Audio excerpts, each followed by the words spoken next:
안녕하세요. 취준도우미 고명입니다. 오늘은 한국철도공사 코레일이죠. 코레일에 대해 알아보도록 하겠습니다. 코레일은 무궁화호나 KTX 뿐만 아니라 서울에 있는 각종 지하철 노선 1호선과 4호선 그리고 분당선, 수인선 등등의 지하철과 지하철 노선을 관리하고 있는데요. 최근 몇 년간 계속해서 대규모 채용을 진행해 왔는데 역시나 2021년에도 2,000명이라는 엄청난 규모의 채용 인원을 뽑을 예정입니다. 그럼 이 코레일에 대해서 알아보도록 하겠습니다. 일반 현황으로 코레일의 설립일은 2005년 1월 1일로 되어 있고요. 설립 목적은 철도 운영에 관한 사업의 전문성과 효율성을 높임으로써 철도 산업과 국민 경제의 발전에 이바지함을 목적으로 설립된 기업이라고 되어 있습니다. 주무기관은 국토부라고 하죠. 국토교통부로서 최근 이슈로는 장관님이 바뀌셨죠. 변창흠 장관으로 국토부 장관이 바뀐 것으로 알고 있습니다.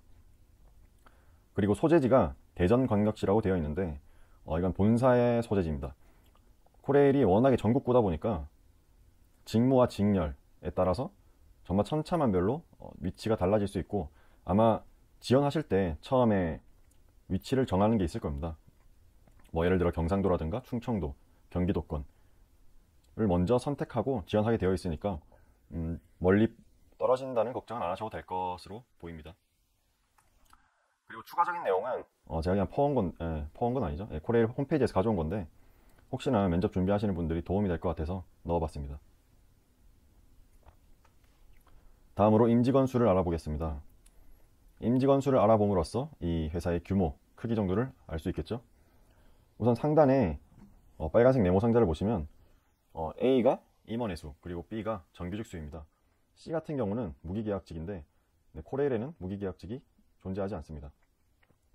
그래서 이 노랑 상자를 보시면 2015년에 28,000명에서 시작해서 현재 2020년 32,000명 정도로 계속해서 인원이 늘어가고 있는 모습을 볼 수 있고, 특히나 여성 사원의 같은 경우는 2015년 같은 경우 10%가 안 됐었는데 어디죠? 2018년에 10%를 넘고 현재도 계속해서 늘어나고 있는 추세로 보입니다. 직급별 인원수입니다. 코레일은 들어가게 되면 6급부터 시작하게 됩니다. 일반적으로 호봉제로 되고 나중에 말씀드리겠지만 스텝이라는 사무부서 쪽으로 들어가게 되면 연봉제로 바뀌게 됩니다. 하지만 일반적으로 호봉제를 따르게 되고 흔히들 대리급으로 생각하시는 5급은 약 2년에서 5년 사이 정도면 진급하는 것으로 알고 있습니다. 다음으로 혹시나 현재 기업을 다니고 있거나 중소기업이든 중견이든 대기업이든 기업을 다니고 있으면서 현재 코레일로 이직을 준비하시는 분들은 궁금하신 부분이 있으실 텐데 바로 경력 인정 부분입니다. 사기업 같은 경우는 근무기간의 50%를 인정해 줍니다. 그리고 모든 공공기관이나 공기업 같은 경우는 100%를 인정해 줍니다. 여기서 무기계약직은 당연히 포함이 되지 않고요. 맥시멈은 5호봉까지입니다. 이러한 경력 인정이 중요한 이유는 전부 호봉이 올라가기 때문이겠죠. 그리고 추가적으로 군대를 갔다 오면 그것도 100% 인정을 해주기 때문에 남성분들은 일반적으로 기본 1호봉 이상은 여자분들보다 더 위에서 시작하게 됩니다. 아까 말씀드렸던 것처럼 이것도 완전히 이렇다고 말할 수는 없지만 일반적으로 현장에 있는 모든 분들이 이제 호봉제로 따지게 되고 본사나 본부 그리고 흔히들 스텝이라 부르는 직책으로 가게 되면 연봉제로 바뀌게 됩니다. 다음으로 알아볼 것은 신규 채용 현황인데요. 여기 보시면 노란색 박스를 보시면 됩니다. 2015년에 300명가량 그리고 2016년 600명가량 밖에 안 됐는데 2017년에 1000명으로 늘어나기 시작하면서 2018년에 2000명 그리고 2019년에는 약 4000명이라는 엄청난 대규모 인원을 뽑았습니다. 이게 기업 입장에서는 물론 사람이 많으면 좋은 것도 많겠지만 단순히 정부의 일자리 정책에 떠밀려서 지금 많은 인원을 뽑게 됐다면 나중에 큰 부작용을 떠안을 수도 있습니다. 그리고 이 코레일에서 많은 갈등들이 있는데 여기 빨간 상자를 보시면 비수도권 지역 인재, 즉 지방대 출신, 죄송합니다. 지방대 출신으로 비수도권 지역 인재 가산을 받고 들어온 사람들을 말하죠.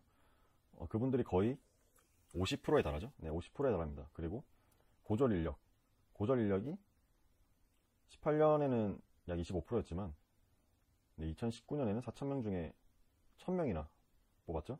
이게 왜 문제까지는 아니지만 불만이 많은 사항이냐면 2018년, 2019년에는 특히 전공 시험이 없었습니다. 현재는 기계와 전기 전공 시험이 생긴 걸로 아는데 이 당시에 전공 시험이 없어서 오로지 NCS로만 뽑았습니다. 그래서 정말 많은 인원이 몰려들었고 흔히들 NCS 경연대회라고도 불렀었죠. 그런데 이렇게 뽑힌 인원들이 하는 일에서 그리고 임금 차이에서 하는 일과 임금 차이에서 고졸과 대졸의 차이가 없습니다. 이건 알고 가시는 게 좋을 겁니다. 혹시나 들어가서 나는 뭐 4년제 좋은 대학까지 나왔는데 고등학교 졸업하신 분과 똑같은 일을 하고 똑같은 돈을 받고 일하기 싫다. 그러면 기업에 지원하지 않는 것을 추천드립니다. 다음으로 신입사원 초임을 한번 알아보겠습니다. 합계를 그래프 맨 밑에 있는 합계를 보시면 되는데요. 이것 또한 2800에서 현재 2020년 3300가량 받고 있죠. 계속해서 증가하는 추세입니다. 이렇게 보면은 꽤나 괜찮은 조건이라고 보실 수도 있는데 코레 자체에서 임금이 작다고 꽤 유명한 회사 중에 하나입니다. 왜냐하면 회사에 다니는 직원들 자체가 불만이 굉장히 많은 게 가장 큰 게 임금 문제입니다. 여기 있는 기본급 같은 경우에는 교대 근무자와 그리고 운전직렬 이 모두 들어간 평균이기 때문에 여기 적힌 금액을 모두 다 받는다고 생각은 안 하셔야 할 겁니다. 방금 말씀드린 것처럼 직무 중에 운전직렬이 다른 직무들에 비해서 더 많은 금액을 받아가고 있는 것도 알고 있으면 좋겠습니다. 네, 앞에 보셨던 내용이 미필자 그리고 대졸 사무직 군미필자 무경력자 대졸 체와의 직급을 기준으로 했기 때문에 무슨 말이냐면 군대를 갔다 오신 분의 호봉을 쳐주지 않은 상태의 금액을 말하는 겁니다. 그러니까 조금 더 올라갈 수도 있다는 말이겠죠. 다음으로 직원 평균 보수인데 이걸 봐야지 내가 몇 년 뒤에 얼마나 받을 수 있나 그리고 임금 상승률은 어느 정도나 되나를 대충이나마 가늠할 수 있겠죠. 제가 미리 이렇게 노란색 박스를 쳐놨는데요. 1인당 평균 보수액을 보시면 7천만원가량 되는 걸 알 수 있죠. 7천만원가량 되는데 이게 언제 받을 수 있냐는 것을 계산해 보려면 평균 근속연수를 보셔야 합니다. 여기 소수점이 빠진 것 같은데 21년 정도, 약 20년 정도 일해야 7천만원을 받을 수 있다라고 보시면 되겠죠. 생각보다 임금 상승률이 굉장히라고 말하기는 좀 죄송스럽지만 높은 편이 아니라고 할 수 있습니다. 왜냐하면 흔히들 좋은 대기업을 가면은 초봉으로 받을 수 있는 금액일 수도 있지 않습니까? 그렇기 때문에 여러분들이 기업을 정할 때 자기 가치관을 잘 생각하고 돈을 많이 주는 대기업을 갈 건지 아니면 작고 길게 갈 건지를 결정하셔야 될 겁니다. 제 주변 한국철도공사를 다니는 지인이 우리 회사는 작고 길게 가는 회사다라고 하더라고요. 그리고 다음으로 복지와 혜택 알아보겠습니다. 축의금 같은 경우는 뭐 50만원, 30만원 정할 수 있고 본인 및 자녀 결혼은 50만원 그리고 배우자 부모의 회갑이나 칠순, 팔순 중 태기를 해서 30만원을 받을 수 있습니다. 사망조의금 이거는 안 받는 게 가장 좋은 거겠죠. 그리고 보육비 같은 경우에는 특이한 사항은 별로 없었고 특이한 거는 여기 직장 어린이집을 운영한다고 되어 있었습니다. 제가 알아본 바로는 서울 같은 경우에는 오류동에 큰 어린이집이 운영되고 있었고요.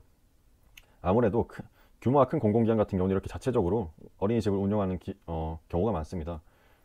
작은 규모의 공공기관들 같은 경우는 뭐 위탁을 한다거나 다른 업체와 협력해서 직장 어린이집을 운영하기도 하는데 이건 굉장히 좋은 거겠죠. 특히나 사내 연애를 한다거나 아니면 요새는 맞벌이가 거의 의무화 가까이 되어 있기 때문에 회사에서 이런 어린이집을 운영한다는 것은 조금의 걱정을 한시름 놓을 수 있는 게 아닌가 생각합니다. 네, 그리고 학자금이죠. 학자금 같은 경우에는 고등학교까지는 모두 지원을 해줍니다. 뭐 고등학교까지 나오는 돈들은 지원해 주는데 대학생이 됐을 때 나오는 등록금 같은 경우는 무이자 대출만 가능한 것으로 제가 알아본 바로는 그렇습니다. 그렇기 때문에 뭐 자녀를 대학에 보내고 무이자 대출을 받고 결국에는 이 돈을 갚아야 된다는 말이겠죠. 뭐 일반 사기업 같은 경우에는 자식 등록금을 모두 내주는 기업도 많지만 공공기관은 보통 그러지 않은 것으로 보입니다.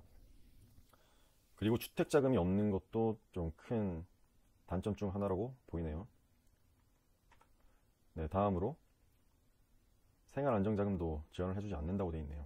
주택자금과 생활안정자금을 지원해주지 않는다고 되어 있습니다. 하지만 제가 나중에 말씀드리겠지만 다른 자금을 지원해주는 제도가 있습니다. 그건 다 끝나고 말씀드리겠습니다.